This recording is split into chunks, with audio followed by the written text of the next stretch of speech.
Welcome back. I'm Sarah Hamilton. Here's some of the top stories. A U.S. Special Forces soldier accused of profiting off classified information in a federal move to expand the use of firing squads. A new report shows nearly half of Americans face unhealthy air and what it means for your health. Locally, a high school tradition draws police attention, plus warnings about coyotes and a rising tick-borne illness. Also ahead, major criminal cases, a plan to lower medical school costs, and a look back at the moment tea helped spark a revolution. Welcome to Braintree Today. The war in Iran has cost the U.S. an estimated $25 billion so far, according to the Pentagon. The figure was revealed Wednesday during a congressional hearing. Defense Secretary Pete Hegseth testified before the House Armed Services Committee, but did not say when the conflict might end. Lawmakers pressed Hegseth on the strategy and cost of the war, which began about 2 months ago. Pentagon officials say the majority of the costs come from weapons used in strikes against Iran. The military says more than 13,000 targets were hit before a ceasefire was declared on April 7th. Hegseth said the goal remains to prevent Iran from developing a nuclear weapon. The testimony comes as the administration is seeking a major increase in defense spending for the next year. A U.S. Special Forces soldier is facing federal charges after allegedly using classified information for personal profit. Prosecutors say Master Sergeant Gannon Van Dyke used inside knowledge from a military operation to place bets on a prediction market. Authorities say he opened an account in late December and placed multiple bets between December 27th and January 26th. The bets were linked to the outcome of a U.S. mission that resulted in the capture of Venezuelan President Nicolas Maduro on January 3rd. Prosecutors say Van Dyke bet about $32,000 and made more than $400,000 in profits using non-public classified information. He now faces multiple charges, including fraud, theft of government information, and unlawful use of confidential information. Officials say the case highlights growing concerns over the use of insider information in online prediction markets. The Department of Justice announced last Friday that it will now allow firing squads as a method for carrying out federal executions, as part of a broader effort to speed up death penalty cases nationwide. The move marks a significant policy reversal from the previous administration under President Joe Biden, who had largely halted federal executions and commuted nearly all federal death sentences in the final days of his term. According to recent reporting, the shift comes in response to directives from the administration, which had prioritized expanding the use of capital punishment as both federal and state levels. The Justice Department has issued new guidelines urging federal prosecutors to aggressively seek the death penalty in eligible cases and to adopt alternative execution methods. These changes have already led to a surge in executions and legislative activity across the country. A new health report is raising concerns about air quality across the United States. The American Lung Association says nearly half of Americans, about 152 million people, live in areas with unhealthy levels of air pollution. The 2026 State of the Air report analyzed data from 2022 through 2024. It found more than 129 million people live in counties with failing grades for ozone pollution. Experts say the ozone can irritate the lungs, trigger asthma, and lead to serious health problems. The report also found about 76 million people live in areas with dangerous levels of particle pollution, commonly known as soot. Children are especially at risk, with more than 33 million living in areas with poor air quality. Officials say the findings highlight the need for stronger efforts to improve air quality nationwide. New safety rules could be coming to rideshare services in Massachusetts. The Department of Public Utilities opened a rulemaking proceeding last week to review and update regulations for companies like Uber and Lyft. One proposal would require drivers to be certified by the DPU before they can operate in the state. Officials are also looking to tighten background checks and expand disqualifications for drivers. That includes drivers with suspended or revoked licenses in any state. The plan would also require updated background checks if a driver's personal information changes. State officials say the changes are aimed at improving public safety and better tracking more than 100,000 rideshare drivers across Massachusetts. The proposed rules would not apply to food delivery services like DoorDash or Uber Eats. Thanks for watching Braintree Today. We'll be right back with more after the break.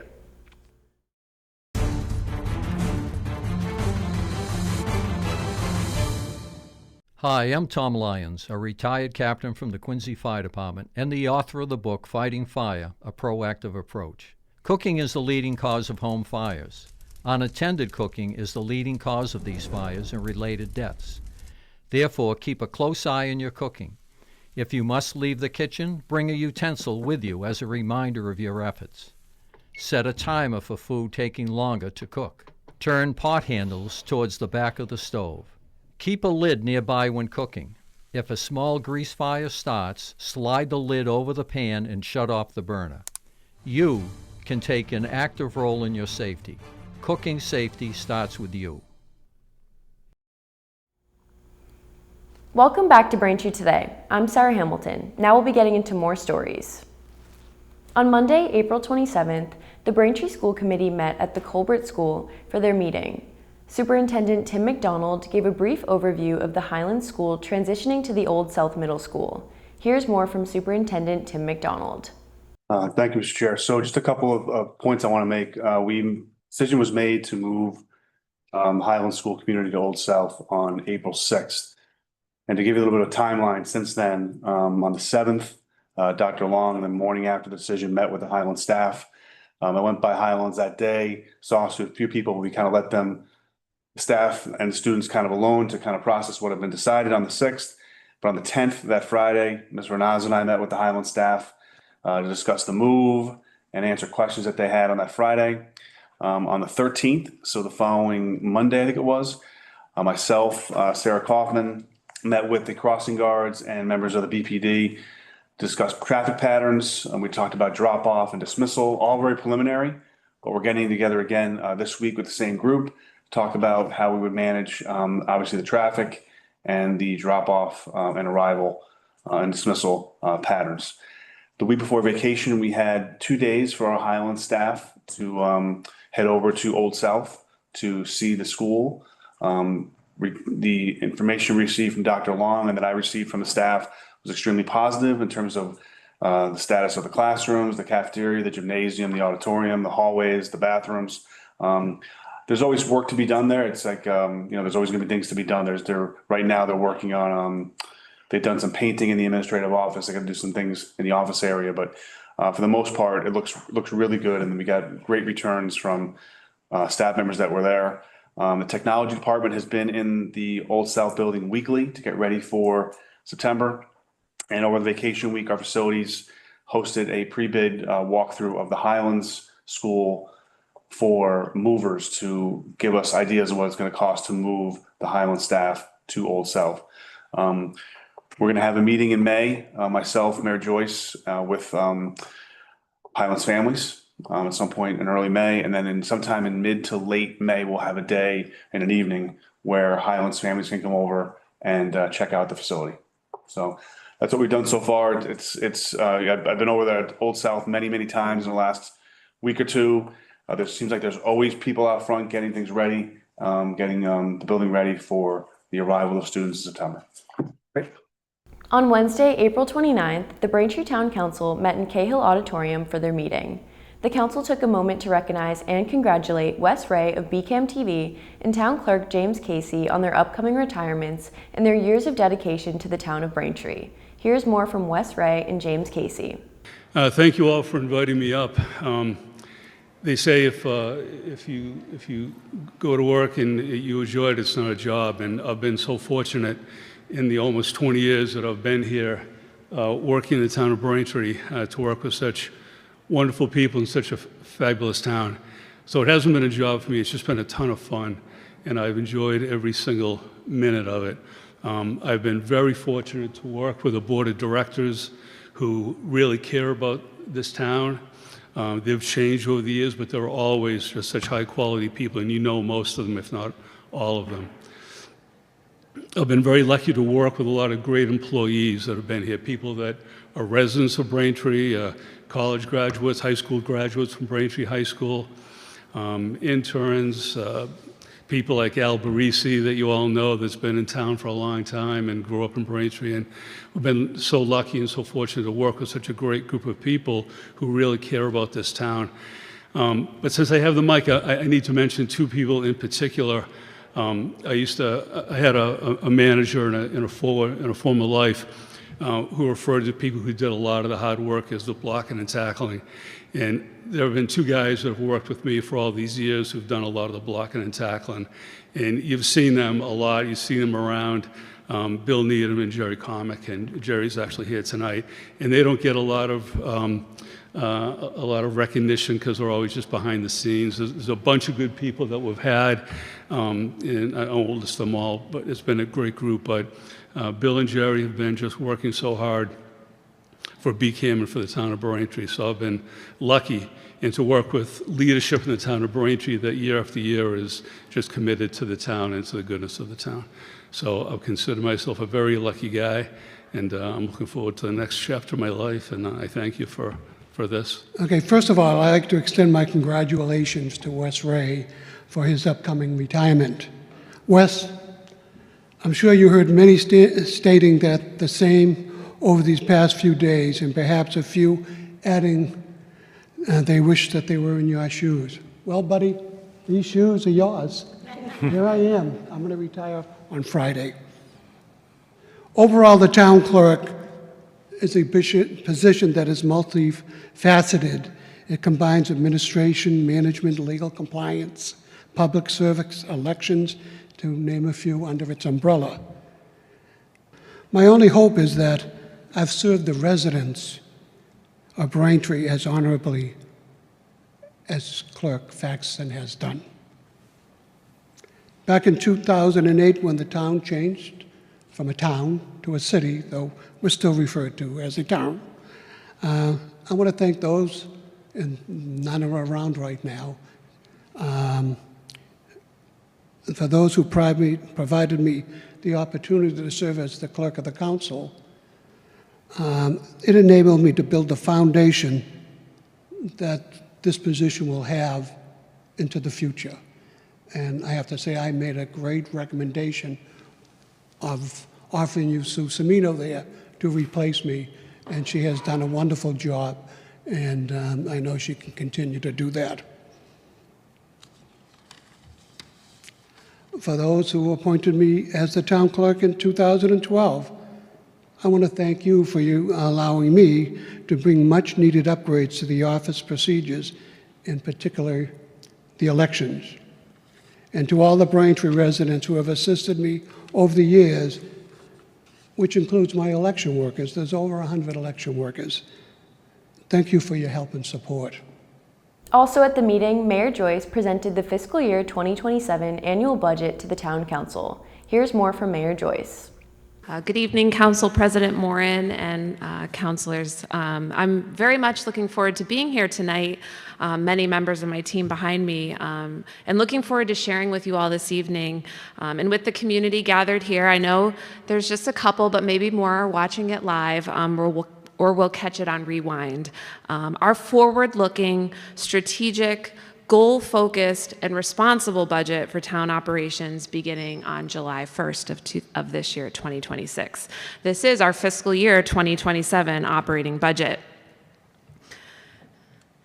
Myself, along with my entire team at Town Hall, we are very proud of the work undertaken this year, but in more than 1 year, to get to the point of presenting our plan this evening with the council and the community. And we continue to work hard each day to deliver the services to our residents that provide the quality of life that we expect and deserve as Braintree residents.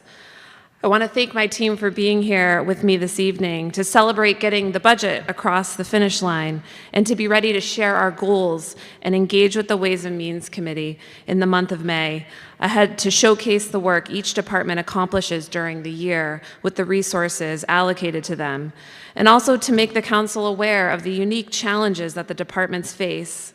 I want to thank my team for the time spent to reimagine how the budget is presented.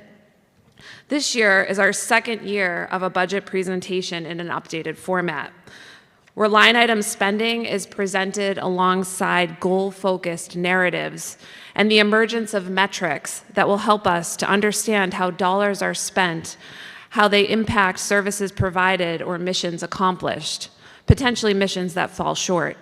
The new format presents all of us with a different opportunity to talk about how we will spend this year's $182.3 million, but also opens up new ways for us to hold each other accountable. And I hope the council appreciates the vulnerability of our entire team trying something new with the budget in the past few years. And I thank most everyone in this room ahead for the hours upon hours of time that I know will be diligently spent for the counselors reading at home, getting caught up to speed, coming prepared with questions, to a series of meetings in which department heads and town staff will interact and engage on questions presented. To watch the Braintree School Committee meeting and the Braintree Town Council meeting, tune into BCAM TV Government Channel, Channel 8 on Comcast, and Channel 26 on Verizon, and check out our YouTube page at youtube.com/bcamtv. Assassins are running loose in Braintree, police say, but there's little need for alarm if precautions are taken. The killers are seniors at Braintree High School playing a pre-graduation game that began Monday and has been a tradition at the school for years. Known as Senior Assassin, the game involves students shooting assigned classmates with squirt guns in a friendly competition to be the last one standing. While it is intended to be lighthearted, the nature of the game can sometimes lead to confusion and reports of suspicious activity, Braintree Police said in a statement. The police, the town, and Braintree High are working to help keep game participants and the public safe. Braintree Police are advising residents not to approach anyone acting suspiciously, and players should realize that officers may respond to calls about such behavior. If questioned, police said remain calm, do not run, and clearly explain the situation. Officials say a family of coyotes has settled into a Braintree home with a picturesque view, but aren't welcoming visitors. A coyote den has been found at the Patty Whitehouse Scenic Overlook in Parkland off Glenrose Avenue and above the Fore River, according to a social media post made last Tuesday by Braintree Police. This is an active den and the mother is currently caring for and protecting her pups, the post said.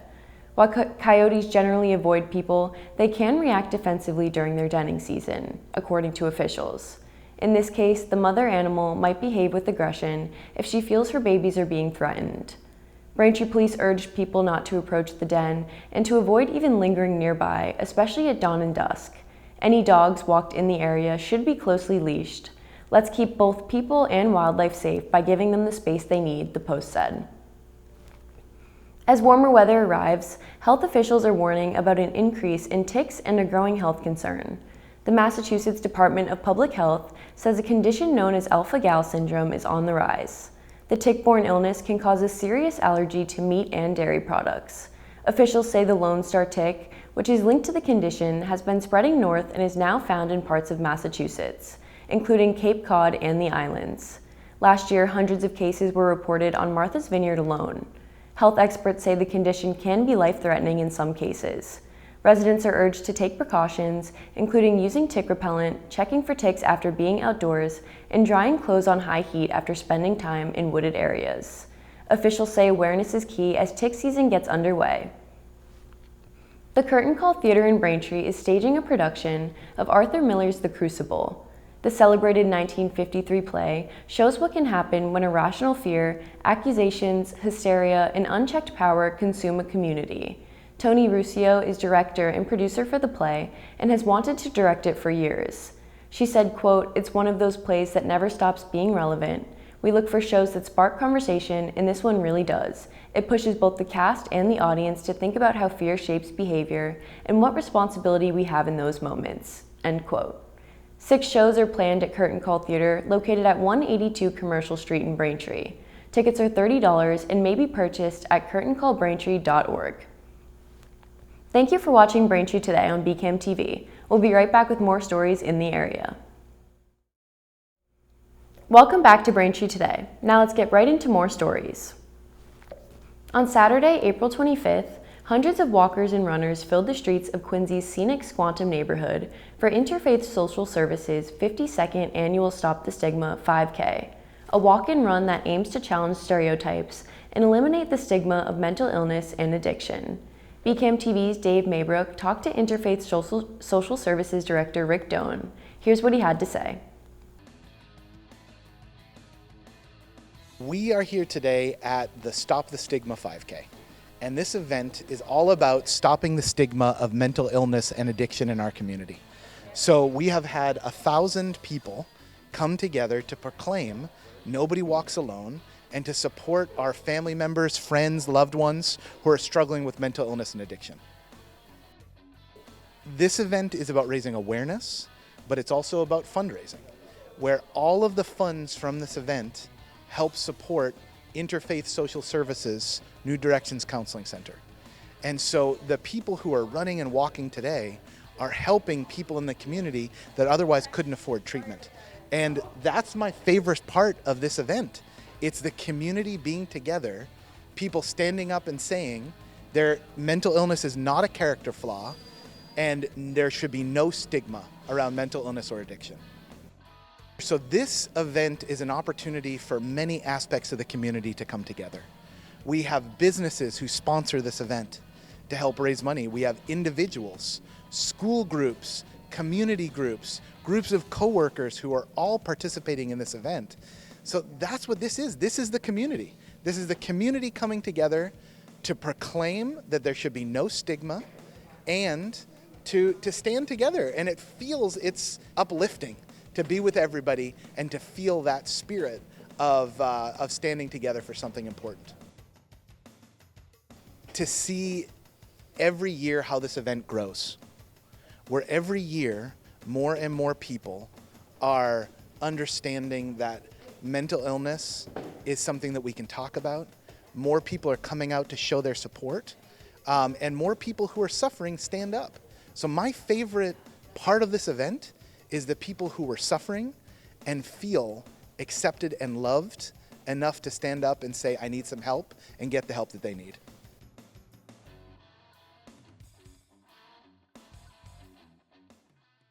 A former Boston doctor is facing dozens of new sexual assault charges. Derek Todd, a former rheumatologist at Brigham and Women's Hospital, was arraigned last Thursday in Suffolk Superior Court. He pleaded not guilty to 81 new charges and was released without bail on personal recognizance. A judge ordered Todd to wear a GPS monitor and stay away from accusers. Todd is already facing multiple rape and assault charges in Middlesex County.